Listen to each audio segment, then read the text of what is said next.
আপনি কি জানেন, অনেক সময় পুরুষের বীর্যে পর্যাপ্ত শুক্রাণু থাকার পরও সেই পুরুষ স্বাভাবিকভাবে সন্তান জন্মদানে অক্ষম হন।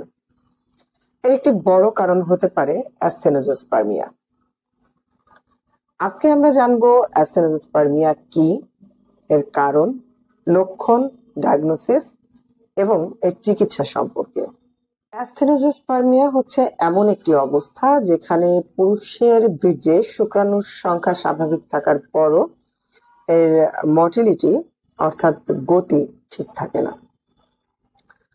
অনেক সময় মরফোলজি অর্থাৎ আকৃতিগত কোনো সমস্যা না থাকার পরও গতিশীল যে শুক্রাণু অর্থাৎ পজিটিভ মর্টিলিটি এটা 40% নিচে থাকার কারণে অনেক পুরুষ বন্ধ্যাত্বের শিকার হন, আর এই অবস্থাকেই বলা হয় অ্যাসথেনোজোস্পার্মিয়া। তো অ্যাসথেনোজোস্পার্মিয়া আসলে কিভাবে নির্ধারণ করা হয়? অ্যাসথেনোজোস্পার্মিয়া নির্ধারণ করা হয় সিমেন অ্যানালাইসিসের মাধ্যমে। যখন কোনো পুরুষ অ্যাসথেনোজোস্পার্মিয়ায় আক্রান্ত হন, অর্থাৎ তার শুক্রাণু থাকার পরও গতিশীলতা থাকে না, সেই ক্ষেত্রে শুক্রাণু ডিম্বাণুর দিকে পৌঁছাতে পারে না। এর ফলে নিষিক্তকরণ যে প্রক্রিয়া ব্যাহত হয় এবং ফলাফল যেটা বন্ধ্যাত্ব। আজকে আমরা জানবো অ্যাসথেনোজোস্পার্মিয়ার কারণ সম্পর্কে।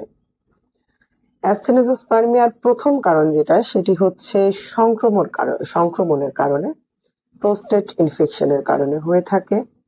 ভেরিকোসিল অর্থাৎ অন্ডকোষের শিরাগুলো ফুলে যেতে পারে। অস্বাস্থ্যকর জীবনযাপন, জাঙ্ক ফুড বা পুষ্টিকর খাবার না খাওয়া, অতিরিক্ত স্ট্রেস, ধূমপান, মদ্যপান, অনিদ্রা। তারপর যেটা হতে পারে হরমোনের অসামঞ্জস্যতা, এফএসএইচ, এলএইচ, টেস্টোস্টেরন। এছাড়া যেটা হতে পারে ঔষধের কিছু কিছু অ্যান্টিবায়োটিকের প্রভাব, স্টেরয়েড, কেমোথেরাপি, রেডিওথেরাপির প্রভাব। এছাড়া যেটা রয়েছে জিনগত কারণ। অনেক ক্ষেত্রে জিনগত কারণেও অনেক পুরুষ অ্যাসথেনোজোস্পার্মিয়ায় আক্রান্ত হয়ে থাকেন। এবার জানবো অ্যাসথেনোজোস্পার্মিয়ার লক্ষণ সম্পর্কে। সাধারণত বাহ্যিক বা দৃশ্যমান কোনো লক্ষণ সেভাবে দেখা যায় না, কিন্তু যখন দীর্ঘদিন এবং বারবার চেষ্টার পরও একজন পুরুষ একজন সুস্থ পরিপূর্ণ নারীকে গর্ভধারণে করাতে অক্ষম হন, তখন এই লক্ষণ সিমেন অ্যানালাইসিসের মাধ্যমে পরীক্ষার পর বোঝা যায়। এখন যে বিষয়টি জানবো সেটি হচ্ছে অ্যাসথেনোজোস্পার্মিয়ার চিকিৎসা এবং করণীয়। অনেক সময় চিকিৎসার পাশাপাশি আমাদের জীবনযাপন যদি সঠিক না হয়, সেই ক্ষেত্রে চিকিৎসায় খুব একটা সফলতা নাও আসতে পারে। তাই অ্যাসথেনোজোস্পার্মিয়া হলে যে জীবনযাপন আপনাকে আসলে বেছে নিতে হবে, সেটা এমন হতে হবে ধূমপান এবং মদ্যপান বাদ দিতে হবে, পরিহার করতে হবে।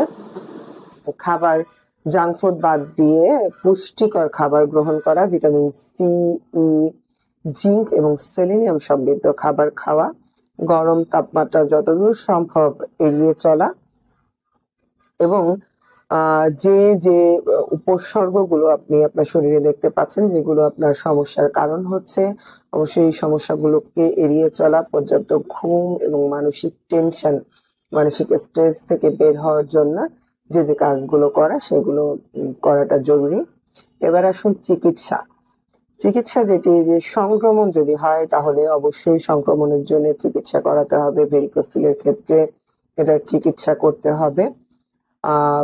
এছাড়া যে ব্যাপারগুলো রয়েছে, হরমোনের যে অসামঞ্জস্যতা বা ইমব্যালেন্স, এটার জন্য খুব ভালো ট্রিটমেন্ট রয়েছে আমাদের হোমিওপ্যাথিতে।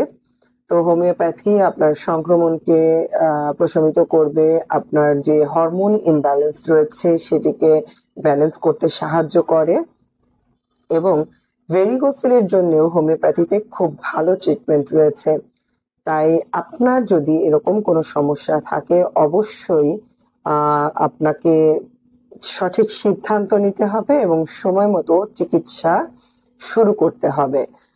তো আপনি সঠিক চিকিৎসার মাধ্যমে অ্যাস্টেনোজোস্পার্মিয়ার মতো যে অসুখ, এই সমস্যা থেকে অবশ্যই সুস্থ থাকতে পারবেন। তো যদি আপনি বা আপনার কোনো পরিচিত জন এই সমস্যায় আসলে ভুগে থাকেন, সেক্ষেত্রে একজন অভিজ্ঞ হোমিওপ্যাথি ডাক্তারের শরণাপন্ন হন, সঠিক সময় চিকিৎসা শুরু করুন। মনে রাখবেন, আপনার সুস্থতা আপনার সঠিক এবং নিয়ম মাফিক জীবনযাপনই আপনাকে দিতে পারে পিতৃত্বের আনন্দ। তো অ্যাস্টেনোস্পার্মিয়া সম্পর্কে আপনাদের জন্য যদি কোনো প্রশ্ন থাকে, কোনো জিজ্ঞাসা থাকে, সেক্ষেত্রে আমাদেরকে কমেন্ট করতে পারেন অথবা মেসেজ করতে পারেন আমাদের পেজের ইনবক্সে।